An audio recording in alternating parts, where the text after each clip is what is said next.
کیسے ہیں سب؟ امید ہے سب خیریت سے ہوں گے اور میں بھی اللہ کے فضل و کرم سے اور آپ سب کی دعاؤں سے ایک دم ٹھیک ہوں۔ سب سے پہلے یہ جو آج کے ویڈیوز ہیں کچھ عید سے پہلے کی ہیں اور کچھ عید کے بعد کی ہیں۔ پچھلے ایک مہینے سے میں ٹھیک سے ویڈیوز اب بنا نہیں پائی، اپلوڈ کرنا تو دور کی بات ہے۔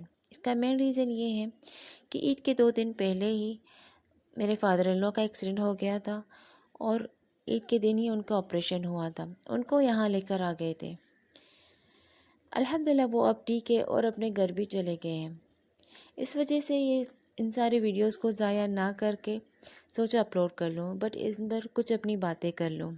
بات شروع کرنے سے پہلے آپ سب سے ریکویسٹ ہے جنہوں نے ابھی تک میرے چینل کو سبسکرائب نہیں کیا ہے وہ سبسکرائب کر لیں، ساتھ میں بیل آئیکن بھی دبا لیں۔ کائنڈلی لائک اینڈ اپنی کمنٹ ضرور کریں اور ویڈیو کو اینڈ تک دیکھیں۔ آج میں آپ سب سے سورہ بقرہ کے حوالے سے پھر سے بات کرنے والی ہوں۔ پچھلے ایک ویڈیو میں نے شارٹ میں بتایا تھا، آج تھوڑا ڈیٹیل میں بتاؤں گی۔ سورہ بقرہ میں مجھے کیسے پتہ چلا اور کتنے دن پڑھنے کے بعد یہ کام ہو جاتا ہے اور میرے کچھ اسٹرگلز۔ کائنڈلی ویڈیو کو بنا اسکپ کیے دیکھیے گا۔ پاکستان شفٹ ہونے کے بعد جیسے میں نے اپنی لائف اسٹوری والی ویڈیو میں بتایا تھا، میری اسٹڈیز مکمل نہیں ہو پائی۔ گھر والے سب اپنی زندگی میں مصروف تھے اور ان کے اپوزٹ میرے پاس کچھ بھی نہیں تھا کرنے کے لیے۔ ہمارا گھر بہت بڑا تھا، 6 کمرے، بڑا صحن، اور میں اکیلی ہوتی اکثر۔ آجو باجو والے لوگ بھی بہت ڈراتے تھے کہ گھر میں بھوت ہے۔ خیر یہ الگ اسٹوری ہے۔ تو ہوا یوں، یہاں تک میرے پاس موبائل نہیں ہوتا تھا کہ اس میں ٹائم پاس کروں، ہوتا بھی تو کیا فائدہ۔ اس وقت موبائل نیٹ میں اتنا عام نہیں تھا، یہ ارلی 2000 کا وقت تھا۔ تو میں ڈائجسٹ پڑھنے لگ گئی تھی۔ ڈائجسٹ کے اینڈ کے پیجز میں روحانی مشورے آتے تھے، اس میں میری دلچسپی ہو گئی۔ اس طرح میرا دل دین کی طرف راغب ہو گیا تھا۔ میں نماز پابندی کے ساتھ پڑھنے لگی اور قرآن کی تلاوت بھی روز کرتی تھی۔ میری زندگی اچھی جا رہی تھی لیکن بہت اکیلی تھی۔ ان دنوں بھائی بھی اسٹڈیز کمپلیٹ کر چکا تھا اور دبئی جانا چاہ رہا تھا لیکن ویزا لگ نہیں پا رہا تھا۔ بہت مایوس اور اداس ہو گیا تھا۔ آلموسٹ سارے ریلیٹیوز باہر تھے۔ ایک کزن کو بولا تھا، انہوں نے آسرے پہ رکھا ہوا تھا۔ بالآخر بھائی کو بھی دل ٹوٹ گیا اور یہیں پہ جاب کرنے لگا۔ لیکن ہم دونوں بہنوں کو بھائی سے بہت پیار تھا، اسے مایوس دیکھ نہیں سکتے تھے۔ تو مجھے میری ایک اور کزن نے سورہ بقرہ کے حوالے سے بتایا کہ اس سورہ کے کتنے کرامات ہیں، روز پڑھنی ہے اور پڑھنے کے 14 دن بعد تبدیلی نظر آنا شروع ہوگی۔ تو میں نے سوچا کیوں نہ میں بھائی کے لیے پڑھوں۔ میں آلریڈی نماز اور تلاوت کی باقاعدگی سے کر رہی تھی۔ اس وقت میں اتنی دین کی پابند ہوا کرتی تھی کہ ہفتے کے 5 دن روزے بھی رکھتی، تہجد بھی پڑھتی۔ تو میں نے تہجد کے بعد سورہ بقرہ کی تلاوت سٹارٹ کر دی۔ پڑھنے کے 2 ہفتے بعد میری سسٹر کا مجھے کال آیا کہ انہوں نے اپنے ہسبینڈ کو بھائی کا ویزے کے لیے بولا ہے، دعا کرو ہو جائے، بس کسی کو بتانا مت، یہ بھائی کے لیے سرپرائز ہے۔ میں خوش ہو گئی اور خاموش بھی، اور کال کے 10 دن بعد بھائی کا ویزا بھی آیا تھا۔ جاتے ہی پہلے ہفتے میں امارات ایئرلائنز میں اچھی جاب بھی لگ گئی۔ تلاوت کے الحمدللہ 40 روز پورا ہونے تک جس مقصد کے لیے میں نے پڑھا اسٹارٹ کیا وہ مقصد پورا ہو گیا۔ اس کے بعد میں بیمار ہو گئی، حد سے زیادہ ویکنیس ہو گئی تھی مجھے، کیونکہ شدید گرمیوں کے دن تھے، میں روزے رکھ رہی تھی، اس وجہ سے میری سورہ بقرہ کی تلاوت رک گئی۔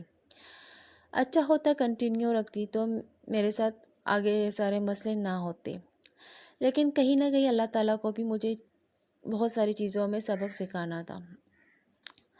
اب میری آزمائش کا وقت شروع ہوا۔ میری ایک کزن تھی، میں اس کے ساتھ بہت کلوز تھی، میری کوئی دوست نہیں تھی، تو میں نے سوچا وہ میری کزن ہے، میری بہن ہے، اس سے اچھی دوست مجھے مل نہیں سکتی۔ لیکن اس کو میری لائف اسٹائل پسند تھی، میں نہیں۔ میرے بارے میں غلط باتیں پھیلاتی، یہاں تک اس کو میری طرح ڈریسنگ کرنی ہوتی تھی۔ اس سے پہلے مجھ سے ڈیٹیل لیتی، میرے کپڑوں کا میرے ایگزیکٹلی سیم بنوانے کی کوشش کرتی۔ خاندان میں شادی ہوتی تو ہم ساتھ بیٹھتے اور لوگ میری تعریف کرتے، لیکن اس کی نہیں، یہ چیز اس کو بری لگتی۔ میری ہر چیز کو اپنی ملکیت سمجھنا، یہ اس کی عادت تھی۔ بعد میں مجھے ریئلائز ہوا تو تھوڑا اسے سائڈ لے لیا، یہ چیز اس سے ہضم نہیں ہوئی۔ وہ اب میرے بارے میں زیادہ کچھ جان نہیں پا رہی تھی، یہاں سے وہ کالے جادو کا رخ کرنے لگی۔ اس کا علم مجھے بعد میں ہوا، وہ میں بعد میں بتاؤں گی۔ لیکن اس کے بعد میں بہت چڑچڑی ہونے لگی تھی۔ رات کو اٹھ اٹھ کے آئینے کے سامنے بیٹھ کے بغیر وجہ کے رونے لگتی، عجیب عجیب خواب آتے، بستر سے سوئیاں نکلنے لگتی۔ سب سے بڑھ کے ہر رشتے کے لیے منع کر دی، اگر کسی کے لیے ہاں بھی کرتی تو کوئی اور مسئلہ آ جاتا۔ خیر مجھے شادی میں اتنی دلچسپی نہیں تھی، لیکن ہمارا معاشرہ ایسا ہے کہ لڑکی تھوڑی بڑی ہو جائے تو لوگوں کے سوال شروع ہو جاتے ہیں۔ بس میں نے اسی سوالوں سے تنگ آ چکی تھی۔ سورہ بقرہ کے بارے میں مجھے علم تو کافی پہلے سے تھا، اس کے کرامات کا بس ہمت نہیں ہوتی تھی کہ بیٹھ کے پڑھوں۔ تو ایک دن سوچا کہ اگر پڑھ نہیں سکتی تو کیوں نہ موبائل میں ڈیلی آن کر لوں، تو میں نے ایسا ہی کیا۔ روز اٹھ کے آن کرتی 9 بجے اور 2 گھنٹے میں کمپلیٹ ہوتا۔ پہلے دن جب میں نے اسٹارٹ کی اور رات کو جب میں سوئی تو جس بیڈ پہ میں سو رہی تھی وہ دیوار سے ٹچ تھا۔ میرا بیڈ روم سب سے اینڈ میں تھا گھر میں، اور دیوار کے دوسری سائڈ گلی تھی باہر کی طرف۔ تو رات کو جب میں سوئی تو خواب میں دیکھا ایک بہت بری بدشکل عورت گلی میں کھڑی ہے، میرے بیڈ کے بہت قریب، بیچ میں دیوار نہیں تھی، اور مجھ سے باقاعدگی سے کہہ رہی تھی آج سورہ بقرہ چالو کیا ہے، کل مت کرنا، جیسے مجھے دھمکی دے رہی ہے۔ اتنی لال تھی اور اس وقت میری آنکھ کھلی تو رات کے 2:30 بج رہے تھے۔ اگلے دن میں نے دوبارہ سورہ بقرہ آن کیا اور والیوم مزید لاؤڈ تاکہ گھر کے کونے کونے تک آواز جائے۔ اگلی رات سیم خواب آیا، آنکھ کھلی، پھر رات کے 2:30 بج رہے تھے، لیکن الحمدللہ میں ڈری نہیں، ڈرنا چاہیے بھی نہیں۔ سورہ بقرہ اسے تباہ کر رہی تھی، اور وہ جو بھی چیز تھی مجھے صرف ڈرا رہی تھی اور کچھ بگاڑ نہیں سک رہی تھی میرا۔ تیسرے دن مجھے کوئی خواب نہیں آیا، لیکن میری آنکھ ایز یوزول 2:30 بجے کھل گئی، تو میں واش روم چلی گئی۔ واش روم میرے بیڈ روم سے کافی دور تھا۔ جیسے واش روم سے نکلی سامنے ہی چھت کی سیڑھیاں تھیں۔ میں جب واش روم سے نکلی سامنے سیڑھیوں کے پاس سفید کتا بیٹھا ہوا تھا، کافی بڑی سائز کا۔ میں ڈر کے چھپ گئی اور زور زور سے سورتیں پڑھنے لگی۔ چپکے سے دوبارہ دیکھا تو کتا غائب ہو چکا تھا۔ میں بھاگ کے اپنے روم میں چلی گئی۔ اس کے بعد کوئی رکاوٹ نہیں آئی، 1 سال تک باقاعدگی سے روز چالو کیا۔ لیکن اس 1 سال میں سورہ نے اپنے اثر دکھا دیا تھا۔ میں کافی بہتر ہو گئی تھی، ہر حوالے سے سکون اور مطمئن۔